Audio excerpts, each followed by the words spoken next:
Ever catch yourself like really stressing over something and thinking, there's got to be a better way to deal with this? Oh, for sure. Well, today we are diving into a method that just might change your whole approach to those stressful thoughts. You know the ones. Yeah.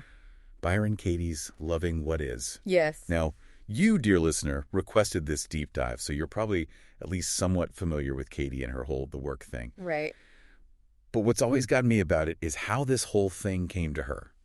Like, it wasn't from years of studying ancient texts or anything. It was like, bam, out of the blue, right? It's true. Her story is really something. She describes, going from this place of deep despair to this sudden, profound clarity about the nature of suffering. And what emerged from that experience was the work, this deceptively simple process of just questioning, really questioning those stressful thoughts. Deceptively simple. I like that. Yeah. Because I'll be honest, when I first heard it was just 4 questions, I was like, okay, that's it. Right. So walk me through this. What are these magic questions that are going to, unravel all our stress? Okay, well, let's start with the first one. Is it true? Okay. And it's not, is it sometimes true?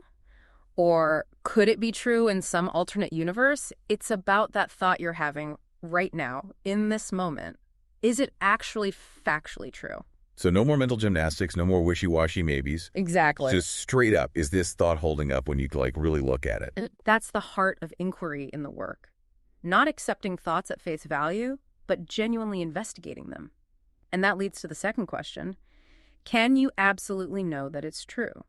Because I feel like so often we take our thoughts as, gospel truth without ever putting them to the test. Yeah. Like that story Katie tells about the woman in the restroom, right? The one who she thinks is being rude, but it turns out it was actually a man dressed as a woman, and Katie had jumped to a totally inaccurate conclusion. Oh, wow. It's a perfect example of how easily our minds create stories based on incomplete information. Totally. And then we get all worked up over these stories that might not even be true, which is where I'm guessing the third question comes in. Yes. This one gets into the impact of our thoughts. How do you react when you believe that thought?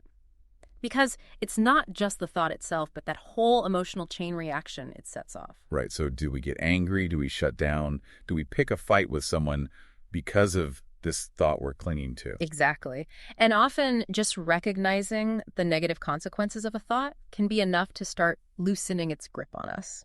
Which then brings us to the fourth and final question. Which I'm already sensing is the big one. It is a powerful one. Who would you be without the thought? Ooh. Imagine yourself, just for a moment, free from that particular stressful thought. Okay. How would your life be different? I can already feel my shoulders relaxing a little just thinking about it. But that's where I get tripped up. This all sounds great for everyday anxieties. But what about the really heavy stuff? Family conflicts, addiction, even things like global issues. Can we really question our way out of those? That's where the concept of turnarounds comes in. And that's where the work goes from interesting to really transformative, Okay, you've piqued my curiosity. Lay the turnarounds on me. So a turnaround is exactly what it sounds like. You're taking that stressful thought and flipping it around just to see, what other perspectives might be hidden in there. Okay. For example, a really common one is, Paul should appreciate me. Ouch. Yeah, been there, thought that. Yeah. Too relatable. Right. So we can turn that around in a few ways. One is, I should appreciate myself. Ooh. Shifting the focus from what Paul's not doing to what I could be doing for myself. I like it. Exactly. Another turnaround is, I should appreciate Paul. Maybe instead of fixating on what I'm not getting, I can look for things to genuinely appreciate about him. Interesting. Almost like sneaking a gratitude practice into the whole inquiry process. I like it. And then there's the one that often feels the most counterintuitive. Paul shouldn't appreciate me. Okay, wait. How could that be helpful? That sounds kind of defeatist. It can feel that way at first, but think about it. If Paul isn't appreciating you, maybe that turnaround is closer to the truth of the situation than your original thought. Okay. And, as Byron Katie often says, there's a surprising freedom in accepting reality as it is, even when it's not what we want. It's like you're breaking free of that mental tug of war where you're trying to force reality to match your expectations. Yes. And by exploring these turnarounds, we often uncover hidden truths. Maybe we've been placing unrealistic expectations on others, or overlooking our own needs, or just clinging to a story that simply isn't serving us.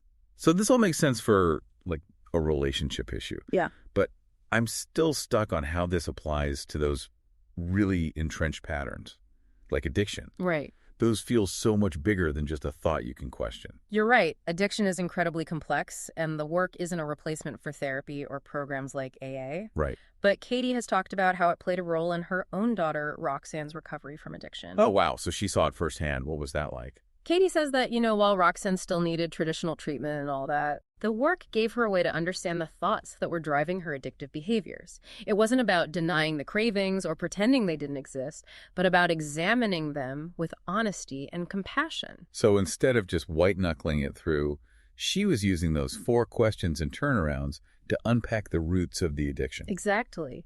It's not about magically erasing the thoughts, but about changing our relationship to them. Okay. And Katie's seen this play out not just with addiction, but even with people who've experienced extreme trauma. You're talking about Willem, the man who survived the bombing as a child? Yes. That story always blows my mind. It is incredibly powerful. Here's someone who endured something unimaginable. Right. And you'd think he'd be consumed by anger and bitterness. But through the work, he found a way to make peace with his past. Not by denying it, but by questioning his own judgments about it. So instead of being trapped in that cycle of, this shouldn't have happened, he found a way to accept what was and find a sense of, inner peace. Yes, and this gets to one of the most profound implications of the work. If we can find that level of peace within ourselves, even amidst unimaginable suffering, what does that mean for the world as a whole? Wow. It's like if someone can find peace after surviving a bombing, maybe world peace isn't so far-fetched after all. Mm-hmm. Okay, that's getting pretty deep. But I have to be honest, right now I'm more worried about my own inner critic than world peace. Yeah. I'm way better at judging myself than I am at judging anyone else. Yeah. Does the work help with that too? So when my inner critic is on overdrive, those I'm not good enough, I messed up again. Yeah. Thoughts, can I really use the work on those too? Absolutely. In fact, Katie would say self-judgment is the most important place to apply the work.